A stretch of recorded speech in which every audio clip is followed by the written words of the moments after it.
Hi. അപ്പോൾ ഇന്ന് നമുക്കൊരു ബ്ലാക്ക് ആൻഡ് വൈറ്റ് പിക്ക് വരയ്ക്കാം കേട്ടോ. അപ്പം അതിനായിട്ട് ഞാനൊരു സർക്കിൾ വരച്ചിട്ടുണ്ട്. നമ്മൾ കോമ്പസ് ഒക്കെ വെച്ചിട്ടൊരു സർക്കിൾ വരയ്ക്കാം.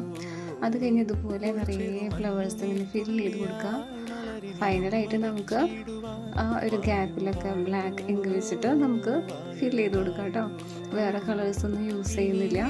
അപ്പോൾ ഒരു ബ്ലാക്ക് ആൻഡ് വൈറ്റ് പിക്കാണത്. നല്ലൊരു വെറൈറ്റി പിക്കാണ് കേട്ടോ. നമുക്കങ്ങനെ ഒരുപാട് ബ്ലാക്ക് ആൻഡ് വൈറ്റ് പിക്ക് വരാനിരിക്കുന്നുണ്ട്.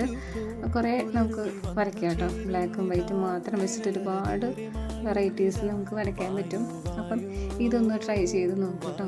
നല്ലൊരു ലുക്കാണ് ഫൈനലിൽ നമുക്ക് വരുന്നത്. ഓക്കെ, അപ്പം കുറച്ച് മടുപ്പ് തോന്നും വരച്ച് വരുമ്പോൾ, എന്നാലും കുഴപ്പമില്ല.